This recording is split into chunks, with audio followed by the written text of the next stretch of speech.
My daughter-in-law slammed her hand on the table and screamed, "Pay rent or get out!" And at that moment, the secret I'd kept for years awakened. I stood there in the living room that used to be mine, watching Alicia, my daughter-in-law, explode as if I were nothing more than an unwanted guest. Her eyes were cold, stripped of even the slightest respect for the woman who had supported this family for so many years. And Marcus, my son, hovered behind her shoulder, unable to meet my gaze. I didn't say a word. I didn't cry. I didn't beg. I simply smiled. A small, almost invisible smile, but enough to make Alicia frown in irritation because she didn't understand. She didn't know that her words, her anger, were the key that unlocked the door I had kept hidden for so long. A door that once opened would flip the balance of power in this house upside down. Alicia thought she had cornered me. But the truth is, she was the one about to see something that would leave her breathless. And if you've ever been looked down on for no reason, this story might stir something inside you. If your daughter-in-law tried to kick you out of your own home right in front of your son, what would you do? Stay silent? Fight back, or walk away and let them regret it? Tell me in the comments. I want to know what you would choose. My name is Margaret Johnson. I'm 55 years old, a Black woman born and raised in South Carolina. I never imagined my life would shift so sharply because of one afternoon standing in the living room of my own son's house. But everything changed the moment my daughter-in-law screamed in my face, demanding I pay rent. One sentence was enough to tear apart the fragile peace I had tried to hold on to since moving in with Marcus and Alicia. That day, sunlight streamed through the window, spilling across the long wooden table where the family usually gathered for dinner. But that evening, no dinner was served. There was no smell of food, no warmth, no laughter.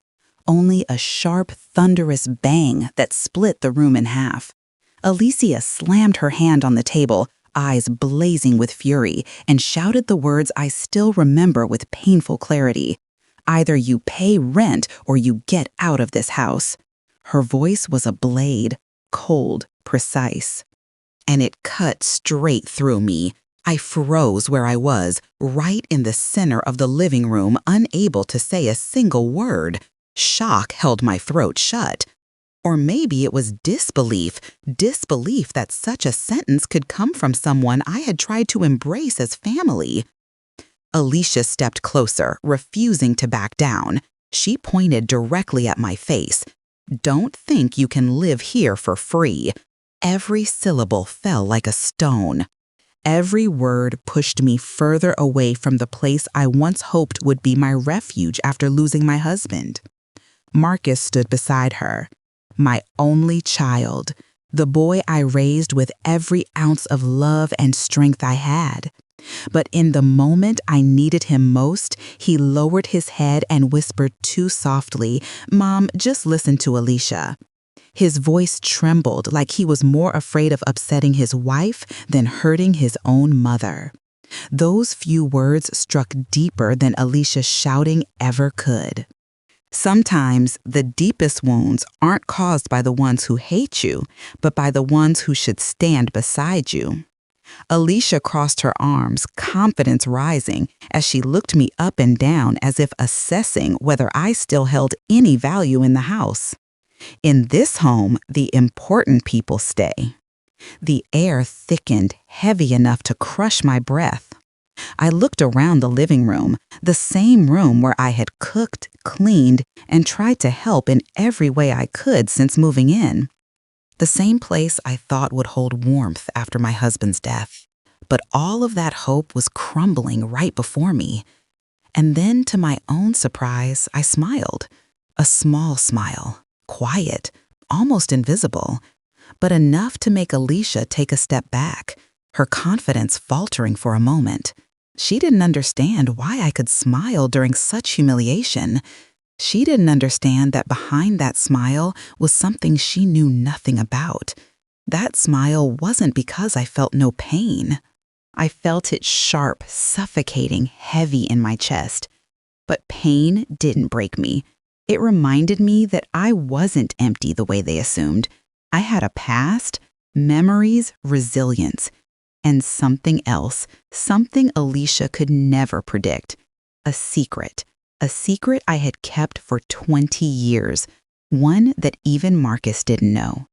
When Alicia said the important ones stay, she truly believed she held the highest place in the house, that I was nothing more than a widowed woman with no money and no power, dependent on her son. But she didn't know that her own words unlocked a door I had kept closed for decades, a door leading to a truth she could never have imagined. I took a long breath, looked at Alicia, then at Marcus, and said nothing more. I didn't need to argue. I didn't need to defend myself. The storm she had just unleashed would soon spin out of her control with no help from me. No one in that room knew that my smile marked the beginning of the storm that would swallow this entire family. No one realized they had stepped onto a path they would soon regret, and none of them knew I was already prepared. After the afternoon, when Alicia slammed the table and ordered me to leave, the atmosphere inside that house shifted completely. It was no longer a place I sought for comfort after losing my husband. It became a suffocating space where every object, every sound reminded me that I didn't belong. And the most painful part was I wasn't welcome here at all. Alicia began showing her controlling nature more openly. The polite facade, the forced smiles, the overly sweet tone she used when Marcus was around, everything faded away. What she had been hiding now peeled off layer by layer, as if she had been waiting for the perfect moment to claim her authority over the house she believed was hers alone. And I, despite being Marcus's mother, found myself pushed to the edge like some unwelcome guest. That morning, I was in the kitchen stirring a pot of soup Marcus used to love as a child. As the broth simmered, Alicia walked in. She stopped in the middle of the room and wrinkled her nose as if the kitchen itself was contaminated. Then she said something that made me freeze mid-stir. "Your cooking smells too heavy. Don't come into the kitchen anymore." I turned to her, unable to understand why a simple pot of soup triggered such irritation. But the look she gave me made everything clear. The problem wasn't the food or the smell or the soup. The problem was me. My presence alone irritated her. Marcus came downstairs still half awake.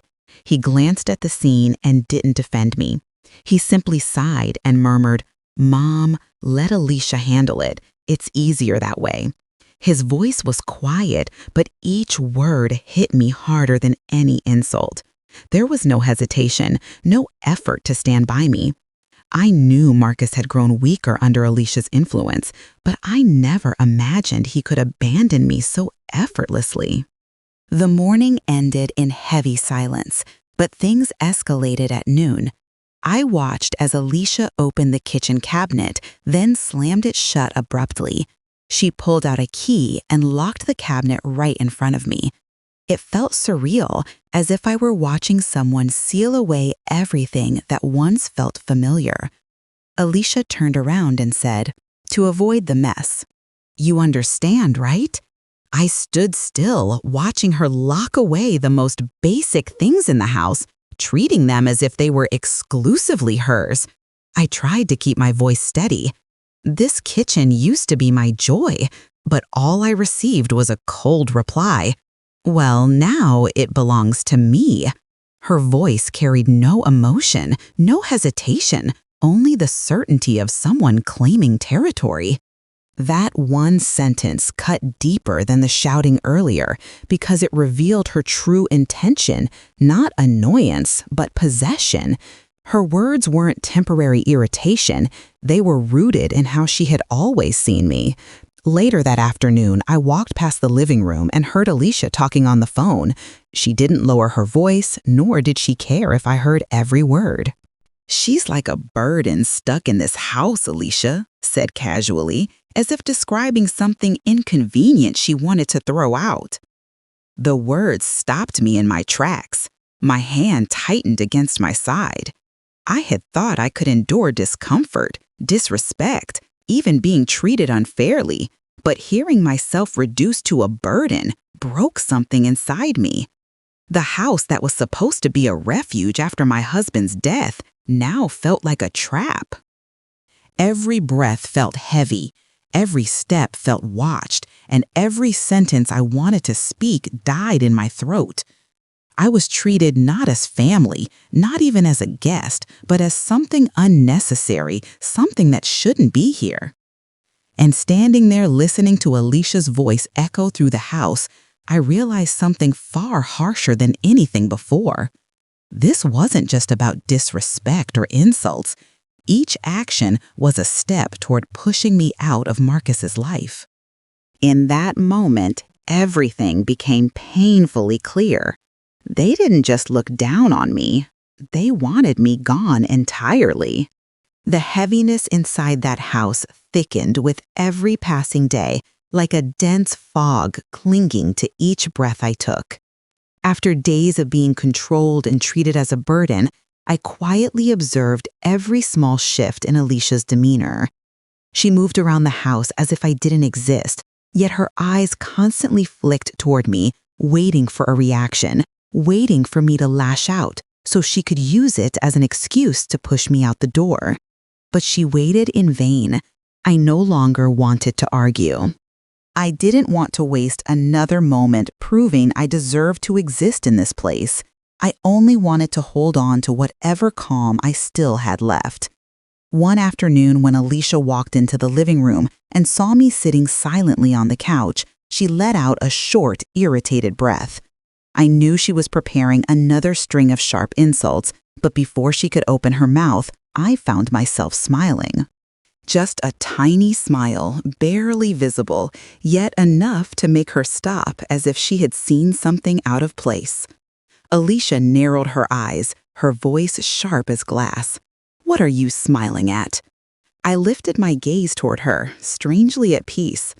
"People reveal their true nature when they think they have power," I said lightly, a quiet statement that seemed to infuriate her more than any argument ever could. I didn't raise my voice. I didn't fight back. I didn't cry. Just one soft sentence, but it shifted the air in the room. Marcus walked in from the kitchen and immediately sensed the brewing storm. He stepped closer and murmured, "Alicia, don't start." But his voice was always weak, too weak to protect anyone, too weak to take a stand. He hovered between us like a shadow, unable to choose a side, too afraid to confront his own wife. Alicia shot him a brief glare, then turned back to me, her eyes burning with suspicion. "I want to know what you're hiding," she demanded, her voice trembling, not with anger, but with unease. She couldn't stand my silence, couldn't stand a smile she couldn't interpret. Alicia had to be in control of everything, yet she couldn't control me, and that terrified her. I kept my gaze steady, though my thoughts drifted to a memory I had locked away for 20 years, a memory she could never touch. Then I whispered just loud enough for her to hear, "James, it's time." A chill swept through the room. Alicia froze, her expression tightening. "Who is?" she asked, but this time her voice faltered. Gone was the sharpness, the confidence.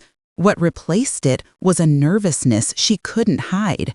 The name unsettled her in a way nothing else had. I didn't answer. I only smiled again, this time not to hide the pain, not to endure humiliation, but because I knew something Alicia didn't. She thought she controlled this house, controlled Marcus, controlled the space I walked in. But there was one place she could never reach: the secret I kept. Marcus looked between us, eyes confused. He didn't know who James was. He didn't understand why Alicia reacted the way she did. But I knew. Alicia feared anything she couldn't predict. She feared the unknown, the untouchable, the uncontrollable. And James, just the mention of his name, unsettled her more than she dared admit. I walked out of the living room, leaving Alicia staring after me with a mixture of anger and fear, while Marcus stayed silent as always. The soft click of the door behind me marked a turning point. A new chapter was coming, one Alicia had no authority over. The name James was not just a name. It was the key to everything she didn't know, the beginning of a truth she wasn't prepared to face. And as I stepped into my room, I understood one thing clearly. The moment I spoke his name, the storm had begun. Not my storm, hers. That name made Alicia uneasy because she sensed she no longer held all the strings, and her fear was only beginning. Ever since I mentioned the name James something, in Alicia changed. It wasn't just irritation anymore, nor the constant scrutiny.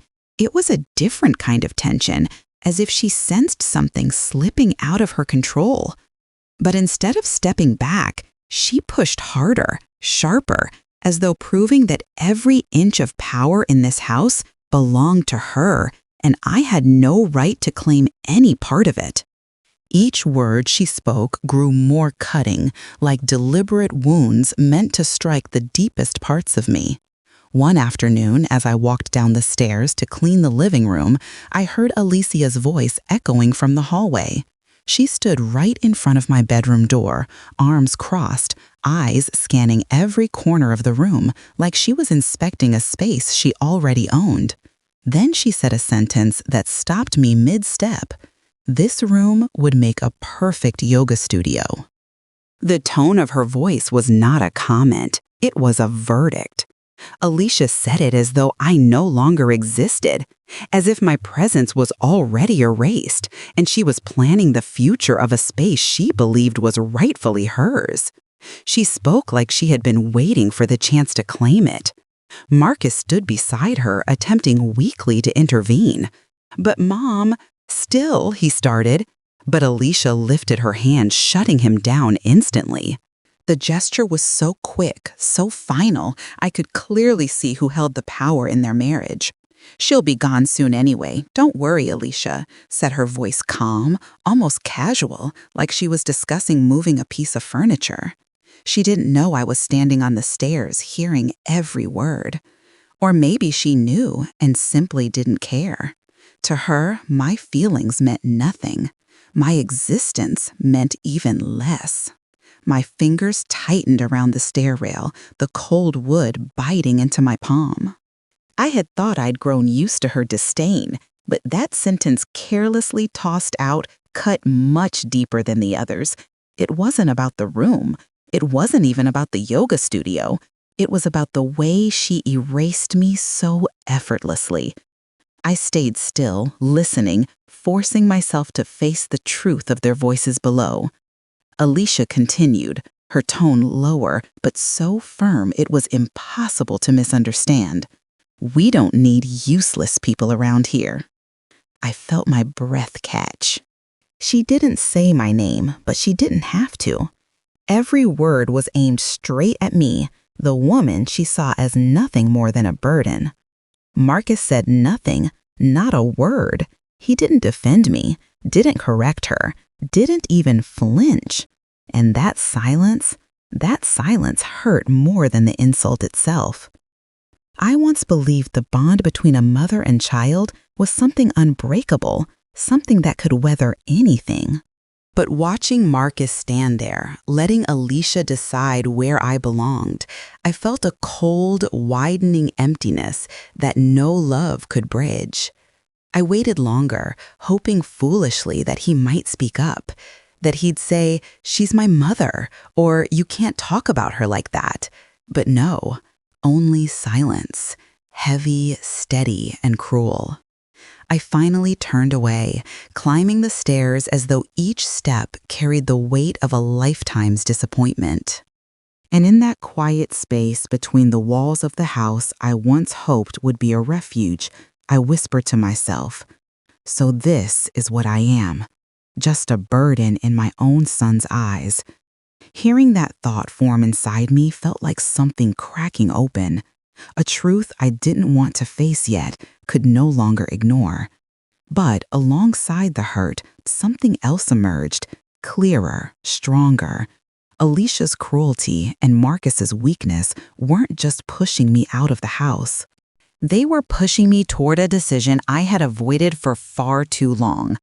Every insult Alicia threw at me, every moment Marcus failed to stand up for me, every look that said I didn't belong, those were not victories for them. They were warnings, signals, steps leading toward a moment neither of them could foresee. Alicia thought she was winning. She thought she was claiming the house, the space, the authority she believed belonged to her. But the truth was far different. They thought they were pushing me out, but they were only pushing themselves toward a downfall larger than anything they imagined. They thought they were winning, but they were walking straight into the biggest failure of their lives. After everything Alicia had said to Marcus outside my room, the feeling of loneliness inside that house grew heavier, thicker, like a fog settling into every corner. There was no space left where I could exist without being judged, no corner where I could breathe without being seen as an inconvenience. Even my footsteps on the wooden floor sounded heavier, as if I were walking through a house that no longer belonged to me. And I knew more clearly than ever that it was time to leave. That afternoon, the sky was dim and the air felt heavy, as if the entire house was wrapped in a layer of cold mist. I returned to my room and began packing the few belongings I had brought with me after my husband passed. The old suitcase lay open on the bed, waiting silently.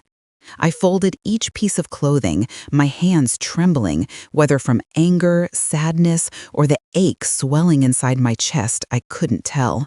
Perhaps it was all of it. I had endured more than any mother ever should. And now, packing my things felt like admitting that I had held on to hope far longer than I should have. A soft knock broke the silence. Without waiting for me to answer, Marcus stepped inside. His face was tense, his eyes unable to meet mine, like a child caught doing something wrong, yet fully aware of his choices. "Mom, don't make this a big deal," he said, voice low, lacking conviction. The sentence hit me like a cold gust of wind. I turned to face him. "Your wife humiliates me, and you stay silent. You don't think that's a big deal?" My voice wavered, but the pain behind it was sharp. Marcus lowered his head, fingers interlacing nervously. I don't know what to do." A simple answer, yet it revealed everything. Marcus wasn't standing with anyone. He stood where it was easiest, and silence was always the easiest place to hide. I looked at the boy I had raised, my only child, and felt something inside me crack. Not because of Alicia, but because Marcus no longer had the strength to stand for what was right. He once chased down a lost kite across the yard, once stood up for a classmate being bullied. Yet now, when his own mother needed him more than ever, he couldn't lift a finger. As if to prove it, Alicia's shrill voice echoed up from the kitchen, sharp enough to slice through the walls. "Marcus, come here! Don't let her get into your head!" Her voice cut through the air like a blade. To Alicia, I wasn't mom or even a person. I was her, that woman, something to be dismissed. Marcus looked at me, guilt flickering in his eyes, but his feet moved toward Alicia without hesitation. I didn't stop him. I no longer had the strength or the desire to hold on to a child who allowed someone else to control his thoughts. When he left the room, felt colder. The absence he left behind was heavier than his presence. I reached for my wedding ring on the nightstand, held it tightly in my palm, feeling the warmth of the man who had once been my anchor, the only person who had never made me feel like a burden. I whispered, barely audible, "James, I'm ready." At that moment, I knew I had nothing left in this house. Marcus had chosen silence, Alicia had chosen cruelty, and I chose to walk away before I lost what little remained of myself. I rolled my suitcase toward the door, my heart sinking as if I were stepping into an abyss. But before my hand touched the doorknob, a glimmer caught my eye through the window. The reflection of headlights, a deep, steady engine rumbling closer. A black SUV pulled up in front of the house. And just when I thought I had lost everything, that car appeared as if it had been waiting for this very moment. I stood by the window, my hand still gripping the handle of my suitcase, my heart pounding as the black SUV rolled to a stop at the front gate. The headlights cut across the pavement in a long streak, silent but commanding. I knew this moment would come, but I didn't expect it to arrive just when I'd fallen to the lowest point, just when I thought I had lost every bit of support, ready to walk away quietly. That car appeared like a pullback from the edge. From the kitchen, Alicia heard the engine and immediately walked to the window. She yanked the curtain aside so hard I thought it might tear. Her eyes glued to the sleek car outside. She narrowed her gaze, suspicion tightening her expression, then scoffed loudly. Who'd drive a fancy car to see her? The disgust in her tone was unfiltered. In her mind, I wasn't someone important enough to know anyone who would show up in a vehicle like that. To her, everything in this household revolved around her own calculations, but this time she was wrong. The SUV's engine softened into a deep hum before the door slowly opened. Not rushed, not showy, just deliberate. A man stepped out, older, tall, carrying himself with a calm confidence. His eyes scanned the surroundings as if he already understood everything that had been happening long before he arrived. He approached the steps and knocked lightly on the half-open door. I had barely made it into the living room when his voice echoed steady, familiar. "I'm here to pick up Mrs. Margaret Johnson." Alicia jerked back, startled. She stared between me and the man, then the car again, her face draining of color as the pieces refused to fit her expectations. Pick her? For what reason? Marcus, standing behind her, froze completely. No one had ever come looking for me, except the occasional neighbor. The arrival of this man shattered the illusion Alicia built, that I was alone, helpless, insignificant. I pulled my suitcase forward and stepped toward the doorway. "Thank you for coming, Mr. Caldwell." The moment the name left my lips, Alicia's head snapped toward me. Her voice cracked into a shrill demand. Who are you that she even knows? It wasn't curiosity, it was fear. Fear of not knowing, fear of losing control. Alicia could dominate conversations, spaces, even Marcus himself. But she couldn't dominate what she didn't understand, and nothing terrified her more than that. Mr. Caldwell looked at Alicia, then Marcus. His gaze was firm but not intimidating. He didn't need to raise his voice. His presence alone shifted the air in the room. He paused for a moment, letting Alicia drown in her own unease. "Who are you?" she repeated softer this time, stripped of her usual authority. He straightened, looked at the two of them, then at me, and delivered a sentence that seemed to pull the entire house into silence. "I'm the one her husband asked to protect her for the last 20 years. The room froze. I could hear Alicia's breath quicken, see her eyes widen with panic. The truth in that one sentence shook every assumption she had about me. It wasn't just an introduction, it was a blow to her pride, a reminder that she never truly understood the woman she thought she could belittle. In that moment, I felt something shift. The boundary between humiliation and destiny widened, and Alicia, along with Marcus, would soon learn a truth they never imagined. The moment Mr. Caldwell spoke those words, the entire house felt stretched to its limit. Alicia froze, her fingers gripping the doorframe so tightly the joints turned white. Marcus looked from Mr. Caldwell to me, confusion clouding his face, as if the life he believed was solid suddenly shifted beneath his feet. I clutched the handle of my suitcase and took a slow breath. Not because I wanted to appear strong, but because the truth that was about to surface was enormous, powerful enough to revive every memory of my husband's final days. Mr. Caldwell walked into the living room unhurried, almost as if he had waited a very long time for this moment. He placed a leather briefcase on the coffee table and opened it with calm, deliberate movements. A thick folder was pulled out and set directly in front of me.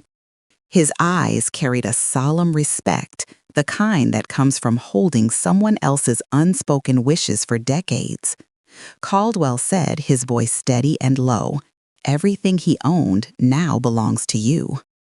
I stood still. My eyes stared at the folder, but my mind drifted back to the nights near my husband's final breath when he held my hand tightly and spoke words that seemed ordinary at the time, but now carried hidden meaning. My chest tightened. He prepared this? Since when I asked, my voice wavering. Caldwell paused, giving space for my pain before revealing the next truth. Since the moment he realized you might be treated badly. His words weren't accusatory, but they couldn't hide the fact that my husband had seen something I refused to see. He saw Alicia's true nature. He understood Marcus's weakness, and he knew that one day I might stand alone, vulnerable to the very cruelty unfolding in this house. I opened the folder. The first page bore my name, followed by details describing a vast vineyard estate outside the city, accompanied by photos I remembered seeing years ago. At the time, I thought they were from a work trip. Now I understood they were pieces of a life he quietly built a future. He safeguarded for me. The next document listed the estate's value. The number stunned me. Several $1 million earned through the vineyard, its business, and multiple investments he never mentioned. I pressed my hand against the table to steady myself. He was still taking care of me, even until the end. My tears fell without restraint, each one a reminder of how deeply he had loved me. Caldwell stood quietly by my side. He always saw farther than most. That sentence felt like a final seal. My husband didn't just leave me wealth, he left foresight, a shield, a final act of love. He knew I would never speak up if I were hurt. He knew I would endure rather than cause conflict. He knew Marcus would falter. He knew Alicia would show her true colors, and he knew a day like this would come. The next papers were maps, staff lists, business plans, years of preparation he kept hidden as his illness worsened. I turned each page with trembling fingers, not from fear, but from receiving a kind of love that outlasted death. I looked up at Caldwell. "So he asked you to keep all of this for 20 years? Caldwell nodded. "He gave me this responsibility and said to hand it to you only when the time was right. When the time was right." Those 4 words echoed inside me. And indeed, today, when Alicia ordered me out of the house, when Marcus stayed silent, that time had finally arrived. Alicia stood nearby, her face paling with every sentence. She stared at the documents, then at me, shock dissolving the arrogance she usually wore like armor. Marcus looked lost, as though every piece of his understanding about his mother was crumbling. Caldwell closed the folder, turned to me, and spoke clearly. "You're not losing anything, Margaret, but some people here are about to lose everything." I looked at Alicia. She bit her lip, gripping the edge of the table, unable to form a single word. She had believed I was weak, that I was a burden living off her generosity. But the truth unfolding before her tore that illusion apart. Alicia had no idea she was about to lose everything she thought she controlled. The atmosphere inside the house shifted the moment Caldwell revealed the truth. It grew heavy, dense, as if a single breath could shatter it. Alicia stood frozen, color draining from her face, her eyes darting between me and the stack of documents, as if hoping to find a loophole that could save her. But there was none. Not anymore.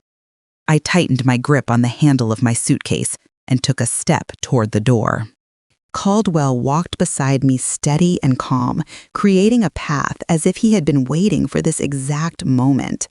Every step I took felt like peeling myself away from a life of hurt and stepping toward a future my late husband had quietly built for me long ago.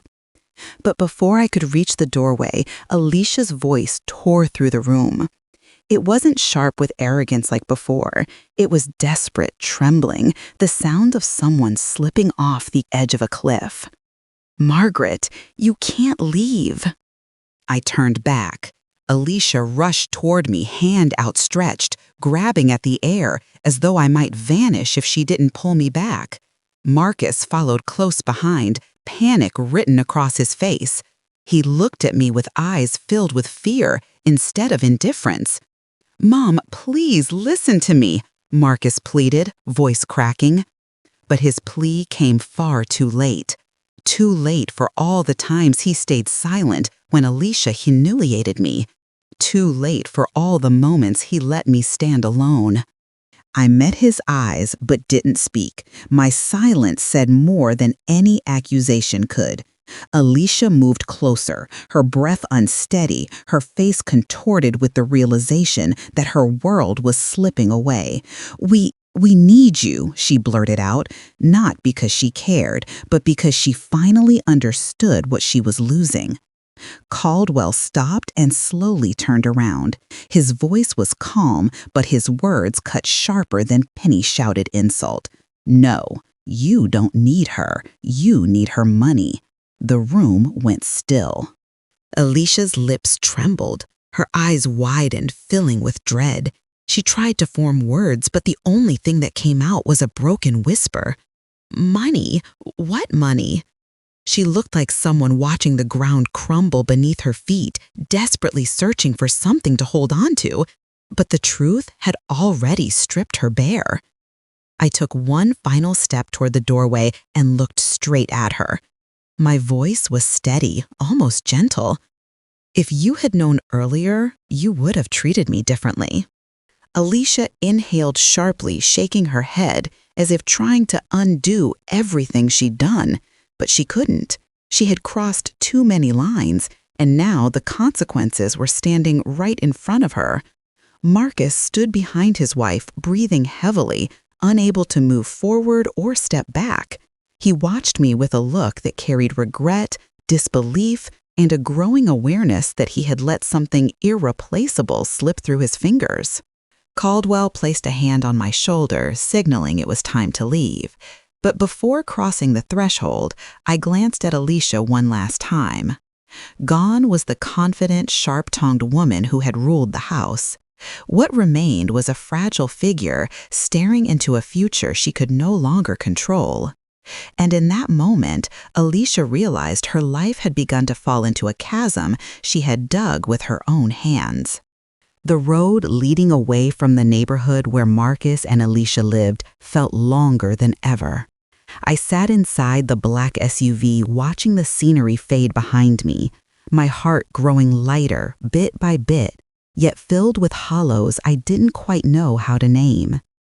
Every turn seemed to slice another thread that once tied me to the house I desperately tried to call a haven.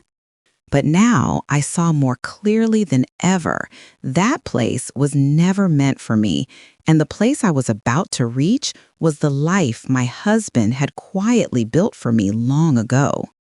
The car left the busy streets and entered a long, open road running between wide fields. The world expanded, silent, calm, and soothing enough that I could hear the soft rhythm of my own breathing. I rested my hand on the suitcase on my lap, feeling as though I were holding my entire life in that single gesture, marking the shift from shadow into sunlight. After nearly an hour, a large gate appeared ahead, wrought iron adorned with elegant vintage patterns wrapped in lush vines. Caldwell stepped out, unlocked it with a key he had guarded for years, then turned toward me with warm, respectful eyes. "Welcome home," he said. The word home made me pause. Return, not begin. As if this place had always been a part of me, waiting patiently for the moment I could finally step into it.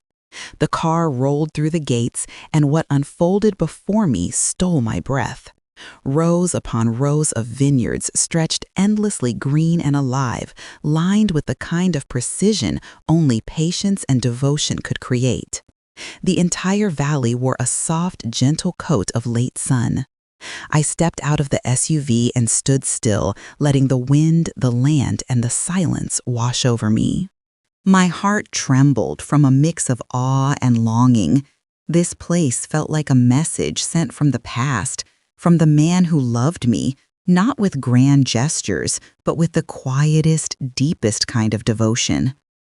The farmhouse came into view, wood walls, honey brown beneath the fading daylight, the porch shaded by climbing vines. I walked toward it slowly, each step feeling like one more stitch being mended in my torn spirit. When my hand touched the wooden wall, my fingers shook. "He built this because he wanted me to have peace," I whispered. Caldwell stood behind me, watching with a gentle, knowing look.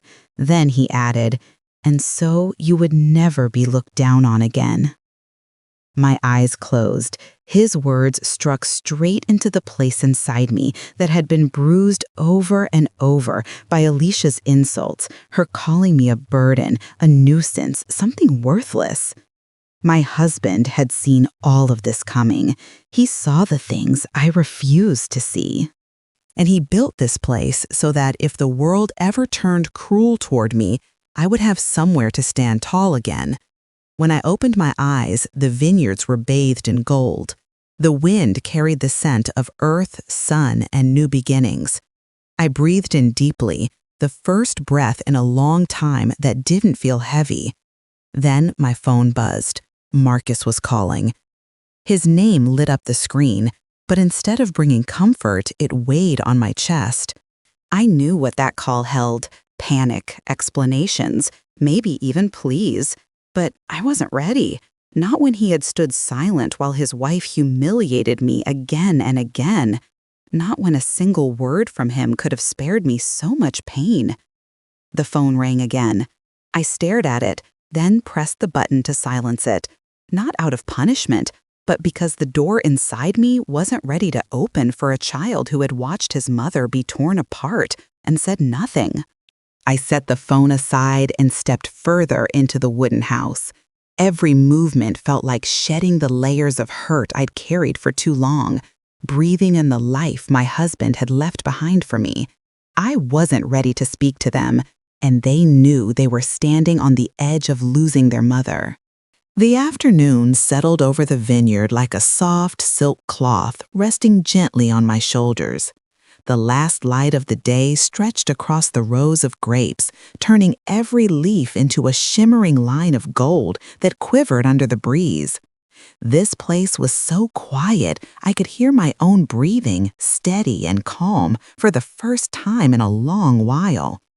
I stood on the wooden porch, gazing out at the vast stretch of land.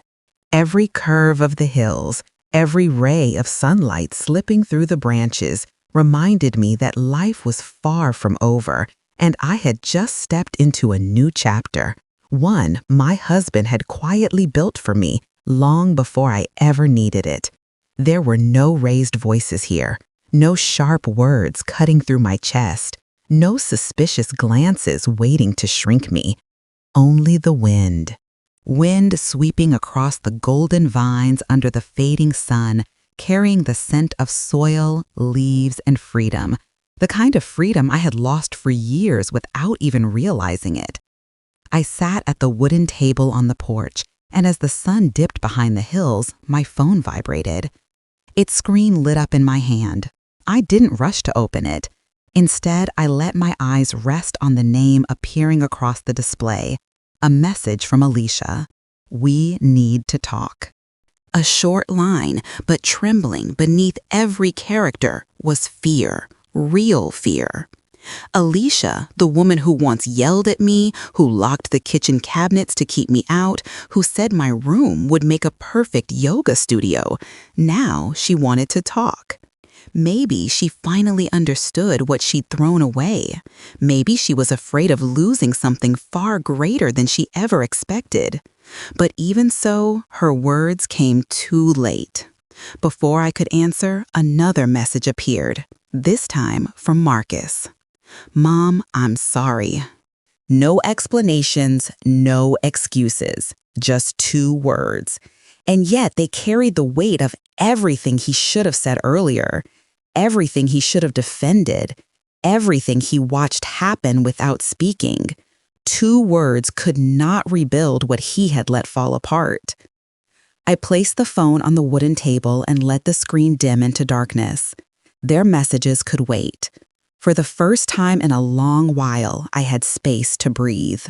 Caldwell stepped onto the porch, the keys to the vineyard still in his hand. He looked at me with a quiet, steady gaze, a man who had carried secrets, promises, and loyalty for decades. What will you do next? He asked. I looked back at the vineyard, the waves of yellow leaves shimmering like they were breathing with me. I thought of my husband who had spent the last years of his life preparing this place for me. I thought of the pain I had endured, the humiliation, the silence Marcus had chosen, and I thought of Alicia, whose arrogance had crumbled the moment she realized she'd never held the upper hand. Then I smiled slowly, deeply, as though answering a question I had been asking myself for years. That depends, I said, on just how far they're willing to go. Caldwell nodded, understanding every word. I didn't promise forgiveness, nor revenge.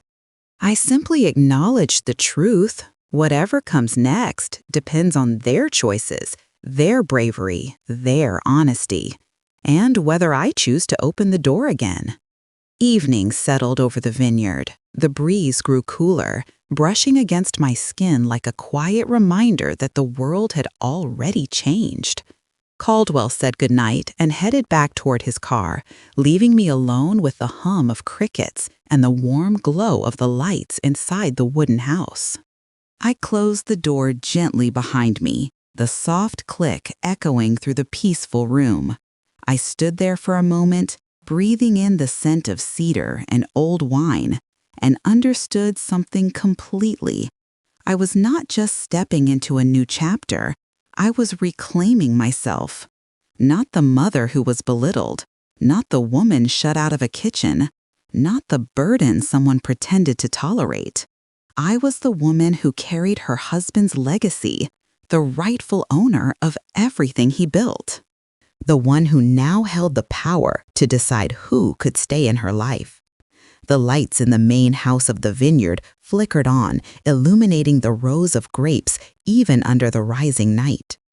They swayed gently in the wind, whispering of new beginnings. I stepped into my room, placed my hand on my husband's photo, and under the warm glow of the lamp, it felt like he was smiling at me, telling me that everything was exactly where it was meant to be. "I'll live the life you wanted for me," I whispered. Then I turned to the wooden door and watched it close softly. So soft it felt like a blessing. The door to the vineyard closed, but my story was only beginning. I stood between the golden rows of grapes and realized that this piece was only the opening scene, because somewhere out there doors were waiting to be opened, truths waited to surface, and a family trembled before their own choices. As for me, for the first time in my life, I wasn't afraid to walk forward.